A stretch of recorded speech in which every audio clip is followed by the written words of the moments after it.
a creepy topic, just in time for Halloween. But that was not my intention. That's not why I chose this topic. It's interesting. So in this, let's say, ministry career that I've been in, it's pretty common thing. It's normal. It's always part of my life, to witness people going through these cycles. Sometimes they're old, sometimes they're young. You nurses around here, you see much more and much worse. How actually death is pretty common and normal thing in life. It happens all around us all the time. The fall is upon us. We see the trees slowly shedding their leaves. We see branches being cut because they're dying. You lose a pet. Everybody lost a pet at some point in our lifetimes. And that was like a good lesson for us to understand. Okay, there is something about death. Nevertheless, in our Western culture, death is demonized much more than it deserves to be.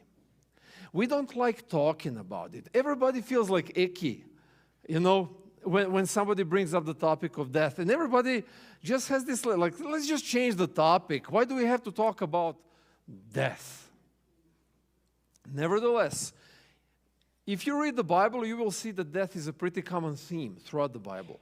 Just it is a pretty common theme throughout our lives.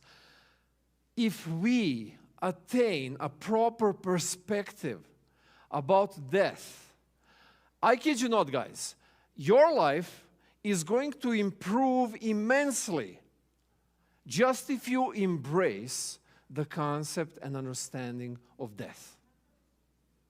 We are traumatized by it because it brings pain, it brings suffering, it brings disappointment. And then I don't want to experience that. I don't want to be a part of that. But nevertheless, it's coming to you anyways.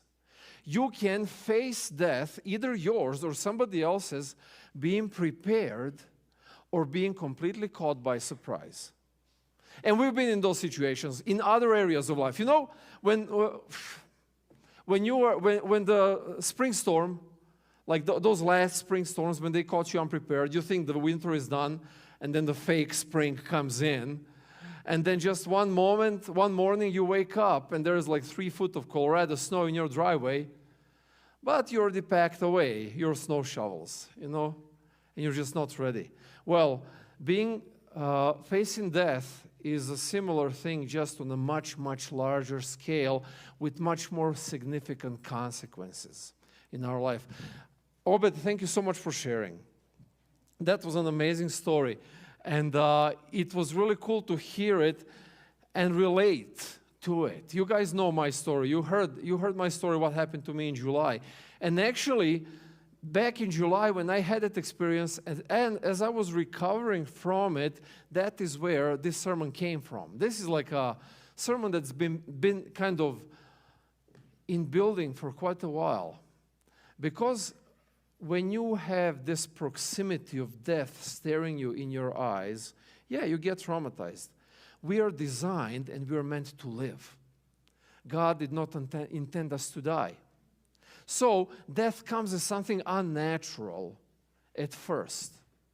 But then, once you come to terms with it, amazing things happen. Profound understanding of truths and secrets of life become obvious to you. And some things that you didn't even think about as relevant become most significant markers in your life decisioning process. That's what I would like us to talk about today. So, 2 things that came out of my experience that I had back in July. A quick recap, I almost drowned.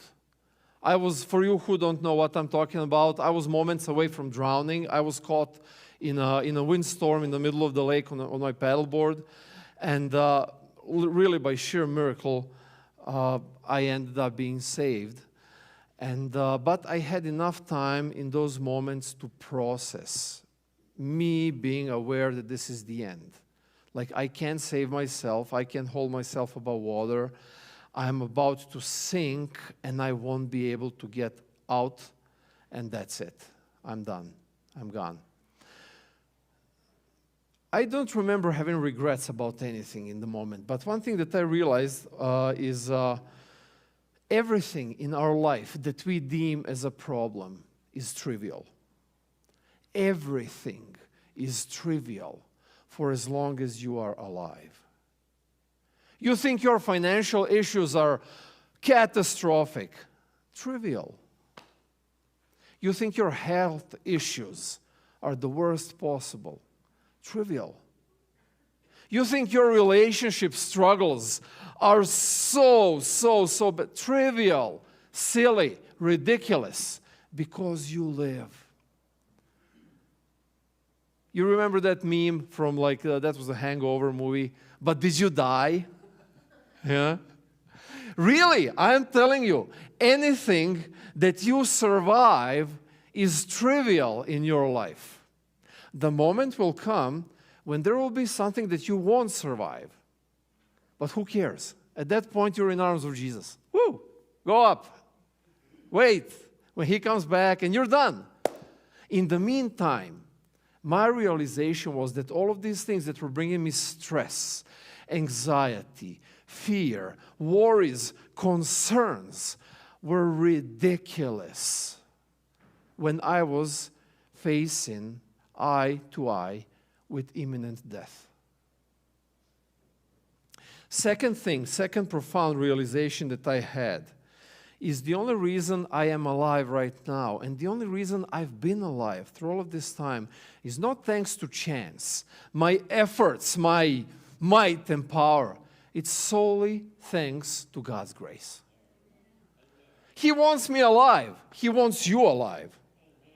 Now my job and your job, and pretty much all of ours, is to figure out why. Okay, you want me around? Cool. Let's see what's on the schedule now. What's the plan from day one of my life, July 9, 6:30 p.m. or so? These are the dates that you never forget. Yeah, because literally your life reboots. There's that saying, you have two lives. And the second one starts when you realize that you only have one life. Some of us live through life never having this realization, and we waste our life away. Nevertheless, as we go through these Bible verses that I would like us to analyze today and talk about, I really want you to think about the truth of life, which is, you're about to die. Sounds horrible, right? I told you, Halloween topic, perfect one. Let's start with death life lesson number 1. Life for many tends to end way before death. So teach us to number our days that we may get a heart of wisdom. Teach us to number our days. We have this sense that life is going to last forever. And we treat life as if it's going to last forever. So let me ask you this old question that you heard so many times before. I love you doing it with youth because they're much more creative and much more open to it, but I'm sure you're going to do it too. If you knew that you had 6 months to live, literally, today is, what do we say? Today is October 11th. So where are we at? October, November, December, January, February, March. You are dying on March 10 next year. Or let's say doctor gives you mid-March. That's it. 6 months to live. Would you change anything in your life? A 19-year-old nods her head. Think. What would you change? You're 40, 50, in your 60s, in your 70s. You have 6 months to live. What would you change? A lot of us, like, things are popping up. I would do this more. I would do this less. I would definitely spend much more time over here than over there, and so on. One of the most common deathbed regrets for people, do you know what it was? I should have worked more.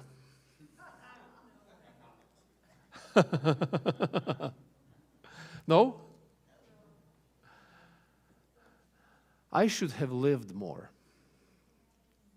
And most of that means I should have spent much more time with the ones I love. That's what people regret. But what would you change? I'm jumping ahead. We're going to talk about that's death life lesson number 2. I'm jumping a little bit ahead. What would you change? Do you have do you have like list in your mind right now? What would you change if you had 6 months to live? You got it? You guys are so unresponsive. We're going to have to turn the swamp coolers on to cool you down a little bit. All right, now let me ask you this. Why don't you change right now these things? Why don't you make that change right now? Why? Come on. Why don't you make that change right now? You know what people always tell me when I ask them that question? Well, I'm not going to die in 6 months. You don't know that. You don't know that. I thought I'm going to live to a good ripe age of 120 or whatever until July 9th this year. You don't know when are you going to die. We are wired to live forever. But that becomes a dysfunction of our mind, where we actually believe, we solely believe that we're going to live forever. And then we treat life like that. We don't treat life as something precious that we have. We treat life as something that we just have and we take it for granted. And it might be taken out of your hands today. If you ended up today on your deathbed, you drive away, get hit by a semi, they take you to hospital and tell you, we can't patch you up. You know what, this is it. Would you have any regrets? And you see, those regrets and those things that you would change if you had 6 months to live, those things are the things that you have to start doing today. Teach us to number our days so we may get a heart of wisdom. And the heart of wisdom is you only have one day. You only have today. God might be in tomorrow, but you're not there. And you might not get there, and you don't know. Everything that you want to live, everything that you want to experience in life, everything is available to you today. And make no mistake, you leave it for tomorrow, it might never happen. All of us have expiration date, we know that. Death is ultimate, but timing is not.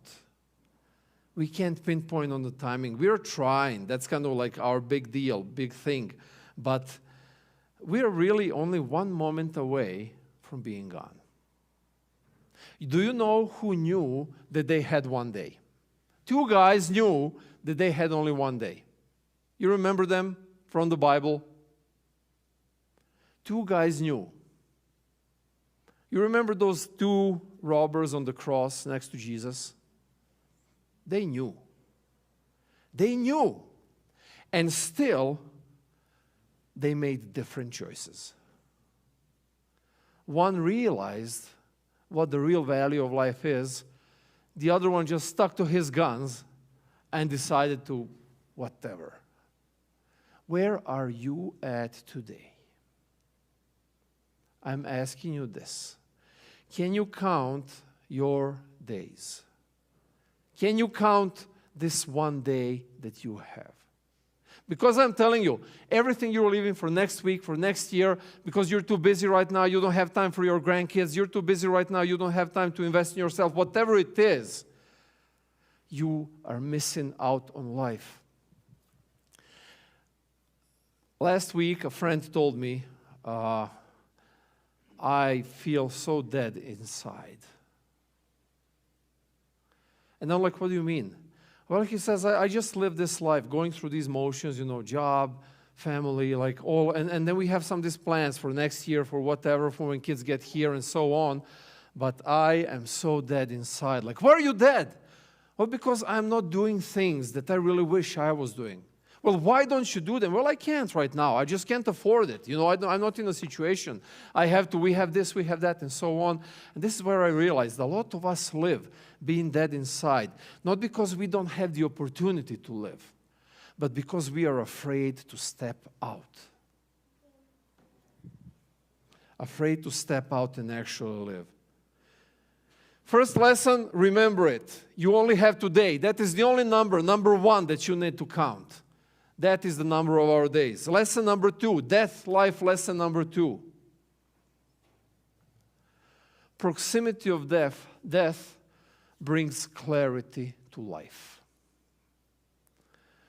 For what does it profit a man to gain the whole world and forfeit his soul? All of us are chasing this world, right? I would like us to hear right now a eulogy for Dave. You may not know Dave, but I bet you are going to recognize Dave as soon as you hear about him. Would you please read a eulogy for Dave?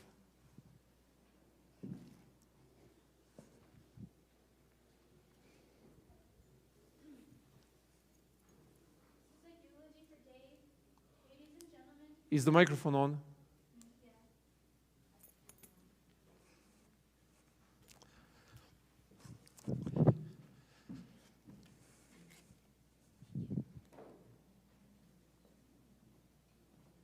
This one is dead. Today is everything about death, so our microphones are mimicking that. Ladies and gentlemen, today we gather today not just to mourn Dave, but to celebrate a man whose true legacy was parked across 3 driveways. Dave didn't just live, he financed, refinanced, and remodeled his way through life. His heart was as big as a 6-car garage, and his generosity almost matched his equity. He taught us that all love that may fade, but granite countertops are forever. Dave's laughter could fill a room, especially one with vaulted ceilings and an open floor plan. He had the rare gift of seeing the beauty in a good APR and the poetry in a low-interest loan. His friendships were many, but his investments were diverse. Though he's gone, his spirit and his limited edition convertible will live on. Rest easy, Dave. Your assets have finally appreciated to heaven. Thank you very much.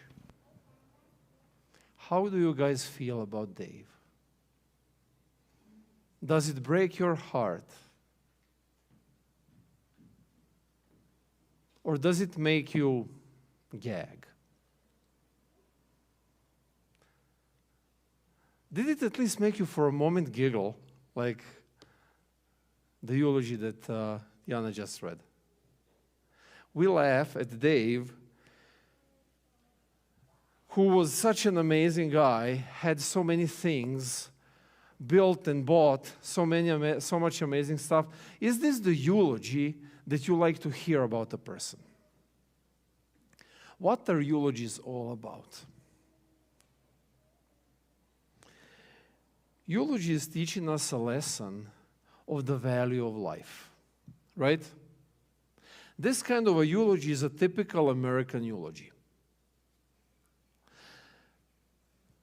As facetious as this was supposed to be, this eulogy reveals something interesting, and that is where your heart is. Where do you put the most time in your day? Where do you put the most time in your week? This is a question. I'm asking you to think about it. Do you spend most of your time in the week with your family? If you're retired or if you're a child, I guess so. No, if you're a child, you're probably not that lucky. Do you spend most of your time with your friends? With God, maybe? No. Most of us spend most of our time with dollar. right? Somehow chasing the dollar turned to become a meaning of our life. What does it profit a man to gain the whole world and forfeit his soul? We never really take this too seriously. Because, well, hey, I gotta pay bills. I gotta buy stuff. I gotta get kids ready for school. I gotta do this, I gotta do that. There's always something that you have to do that you need money for, and then you go and chase that. Oh, I have a financial plan. I'm gonna do this in the next 5 years. I have to be here and there. I wanna retire by the age of 55. And this is how I'm gonna do it. I'm gonna put everything I've got right now into, and so on. And then we end up like Dave. Clarity that death brings is, are you really using the only non-refundable asset of life that you have, and that is your time, where you can say that every single day you wake up with a full heart. Every single day, everything that comes out of your mouth is truth and nothing but the truth. And when you go to bed, you look up to God and say, we had an amazing day. You know that that's possible. This is not fairy tale. This is a real deal, a real thing. And that is what death does to you when you finally embrace the fact that, yeah, it could be close. You start realizing that a lot of things that we do in life are not worth the life. A lot of things that we commit to are the things that we never get a return on. The only real return that we get is in your investment in eternity and your investment in relationships around you. I mentioned this in my last sermon. I didn't remember that, but do you know anyone who you're looking forward not to see ever again in your life? Can you think of anybody? Yeah, I see some nodding. Okay, all right. On the other hand, are you aware that you might be that to somebody else?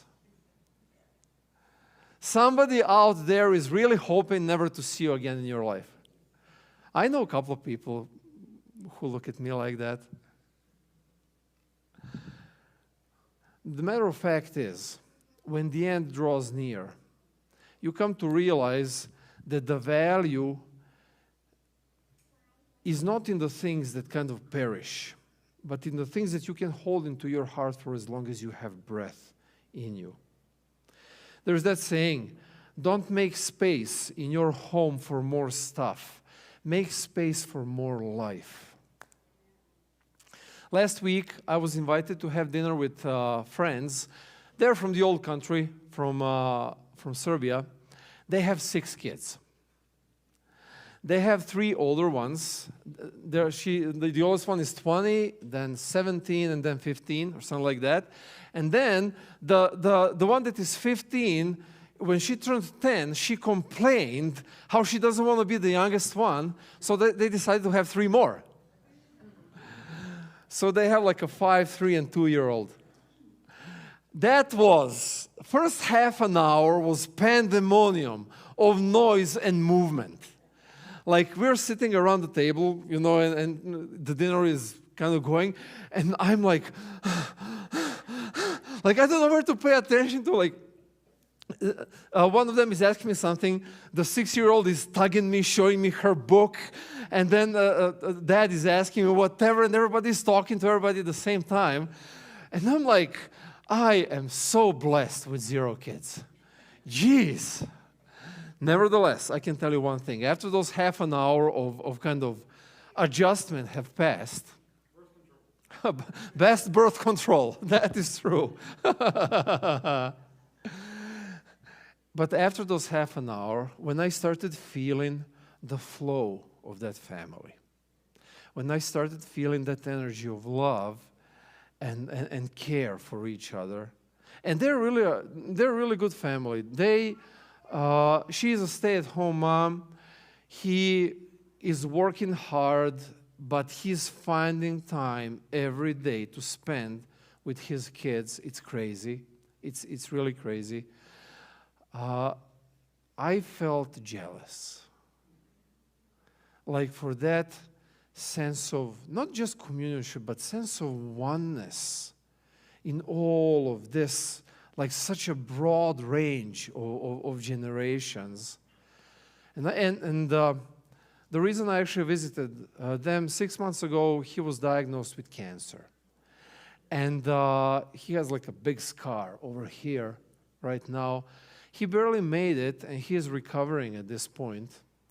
But there was one moment when they didn't know if he's going to make it or not, which would completely change everything in their lives. And he tells me, he says, this is what kept me alive. Like, not the idea that I need to take care for them. I know that they would have been taken care of if I had perished. But their love, their care, their tugging, their laughter, their kisses, he says, this is what brought me through.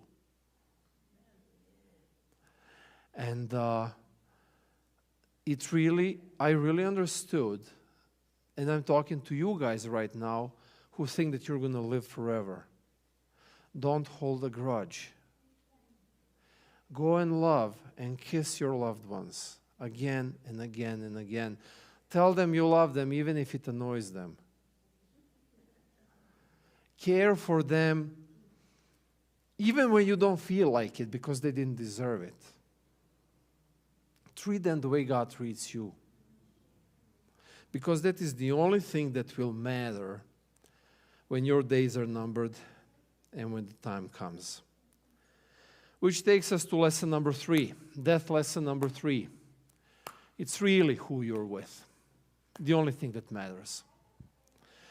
And do not grieve the Holy Spirit of God, by whom you were sealed for the day of redemption.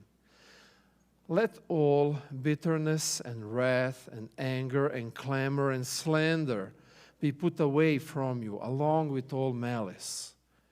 Be kind to one another, tender-hearted, forgiving one another, as God in Christ forgave you. Ephesians chapter 4, verses 30 to 32.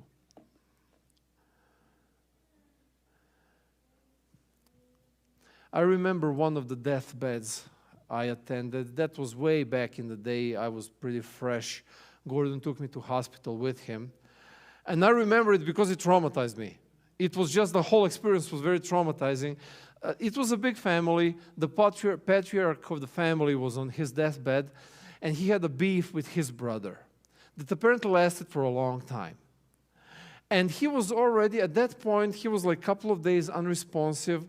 He was breathing, he was alive, he was on the machines, but there was no more communication with him anymore. And now, you listen to family talk, and they say, like, what bothered him the most is that he never made peace with his brother. And that day, his brother was there. And now they're talking about that, and his brother brings it up. He says, like, I let that go years ago. I let that go. Like, I forgave him. He was just so stuck up on it. But I really didn't have anything. And then something profound happens. I think his name was Jerry. Gordon sits next to him, and he starts talking to him. Jerry, you're such a blessed man. Your whole family is here. Everybody loves you. Your brother is here. He forgave you a long time ago. You can have your peace now. I kid you not, in like 2 minutes, he passed away. He just calmed down. It was crazy. You could feel him calming down. And one breath, like less and less, and literally 2 minutes after, you get the flat line. Don't be Jerry, my friends. Do you have beef with someone? Let it go. Even if they don't, let it go. Did somebody do you harm? Forgive them. even if they don't care. Forgive them. They don't even have to know that you forgave them, but you forgive them. Do you think that somebody owes you something? An apology, an explanation, or whatever? Let it go. It's not worth it. So not worth it.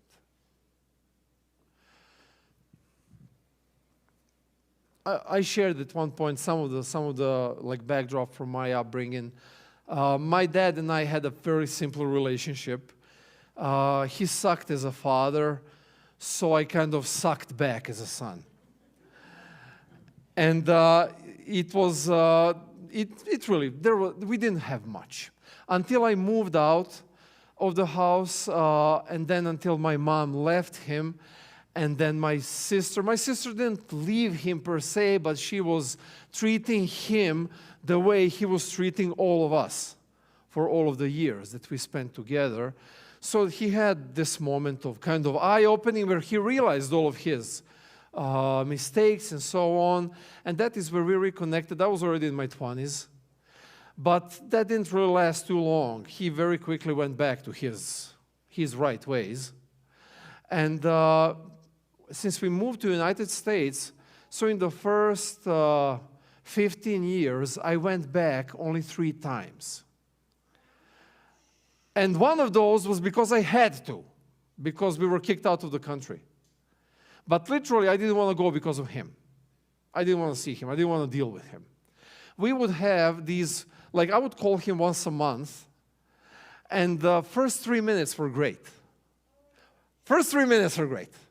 And then something comes up that we just get into an argument, and that ends our 5-minute conversation. It was kind of like that. And about just before COVID, that was probably 2018 or 19, he was already, he actually turned, oh yeah, that was 2019, because he turned 70. Yeah. Happy birthday, Dad, you know? And he starts talking about, you know what, when I'm gone, like this and that and so on. And I'm like, what are you talking about? You're not that sick. You're fine. You're 70 years old. Now, this was a reason for argument, you know? But on mine, like, stop talking nonsense. I use much worse vocabulary in Serbian that Jesus would not be proud of. And he is not, this was so interesting, that's why I remember it. He did not argue back. He's like, no. You have to understand, when you come to this age, you're much closer to the end than to the beginning. And I started realizing that some things are much more important to me right now than they ever were in my life. And that is making peace with everyone. Like, whoa. I've never heard him talk like that. And it really got me thinking. It got me thinking, what in the world is he talking about? But he really did start shifting. So 2 years later, I remember that night when he died. I spent about 10 days with him before his passing. That was during COVID. And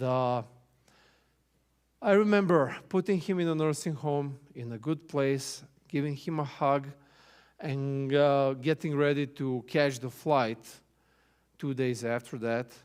And that night before our flight, they called me. And it was like 10:30 p.m. I see it's the call from the nursing home, and I just knew. And they tell me, your dad passed. He just passed in his sleep. And I didn't make peace with him for about a year and a half after he died. Because I had so many things that I didn't tell him. Because I just don't have the energy to get into that right now. And then I never got into it. And then I had to get into it on the gravesite, on this pile of dirt over there. I had to get over there and get it out of me. And it took me a year and a half to get over it. I came back here to the States, struggled internally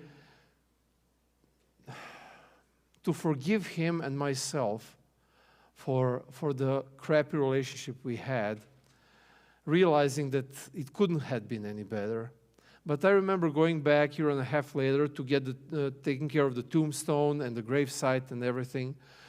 And I remember walking down that alley, and I remember where the gravesite is. There's like a tree, and it's over there in the shade.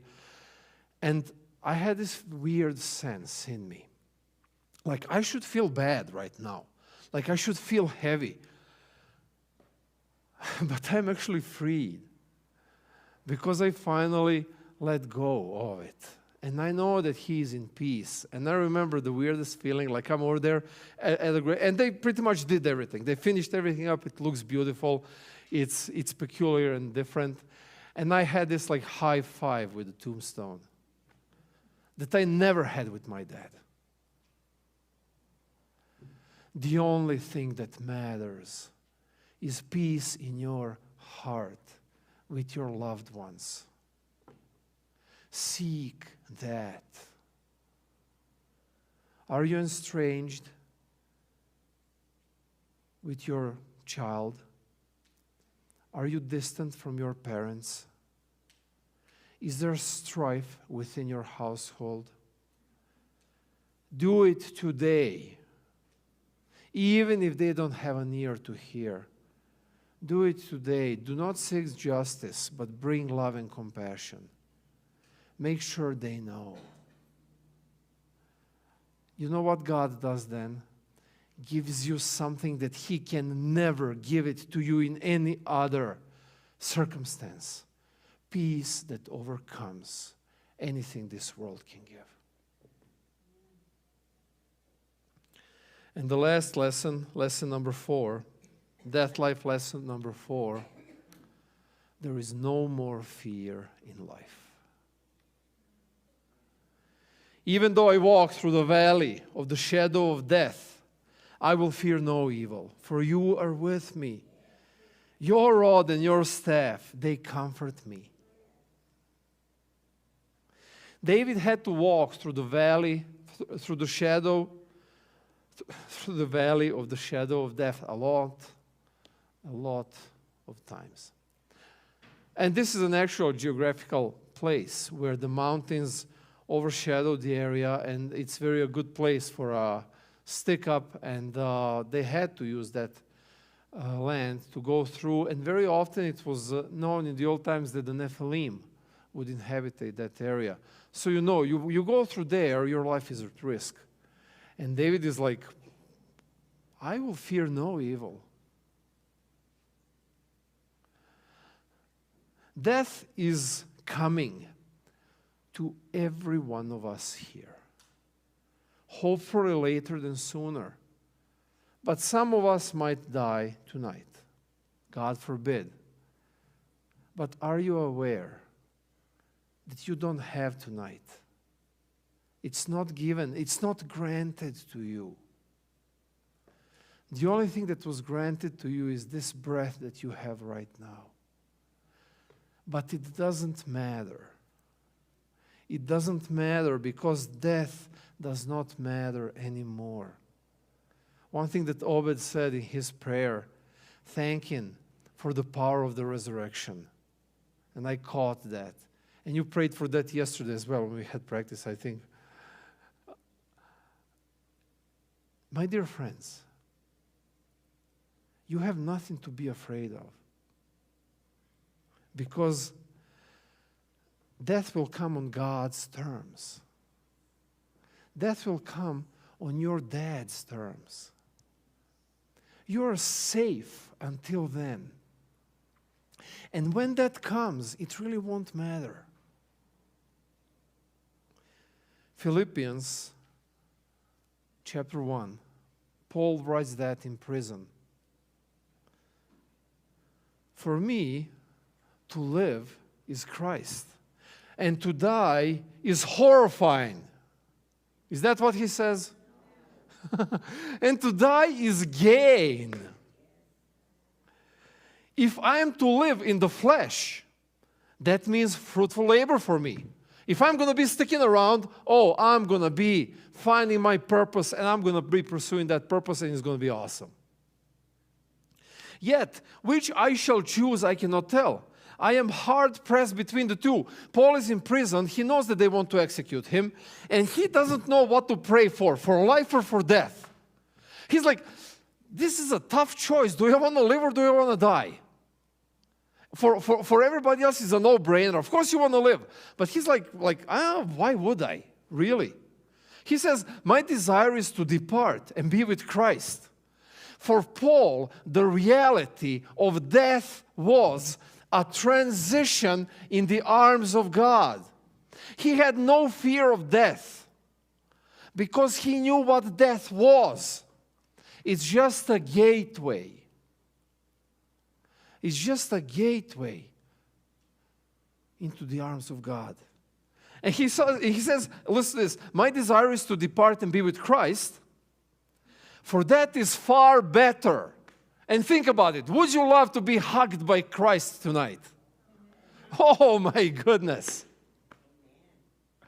But to remain in the flesh is more necessary on your account. Think about your life. To remain in the flesh is more necessary on the account of your family, on the account of your friends, on the account of your co-workers, on the accounts of people who are in your life who don't have this assurance. Convinced of this, I know that I will remain and continue with you all for your progress and joy in the faith, so that in me you may have ample cause to glory in Jesus Christ because of my coming to you again. Paul is like, you know what? I'm going to just stick around. I'm going to stick around so you guys can see how God is amazing. And then the lesson kicks in. Now, let your manner of life be worthy of the gospel of Christ, so that whether I come and see you or am absent, I may hear of you that you are standing firm in one spirit, with one mind, striving side by side for the faith of the gospel. Why are you alive today? I'm asking you. You're alive because of Jesus. He gave you life. But why do you live today? Do you do that? Or do you serve yourself? Do you serve your bank account? Do you serve your checks and balances? Do you serve your future? Many of us, all of us are alive here. Very often, very few of us actually live. You have the privilege to live without fear, because you know that death will do you no harm. Whether it comes tonight or it comes in 10 years or 20 years or whenever, it does not matter. You have that privilege. You are free to live to the fullest. Now, are you a waste of God's Spirit, or are you actually living a life with purpose? I want to leave you with that, because that is the question that was tormenting me for a couple of months after my experience. Why do I really live? What do I really live for? And I was asking God, and He started revealing it to me. I understand why I'm around. That's why I yell at you here right now. But I really need you guys to stop whatever you're doing in life and ask yourself, if I died today, would I die content? Let's sing our last song, and let's close our worship service. And I pray that God takes your peace away. until you find it in Him in a new form.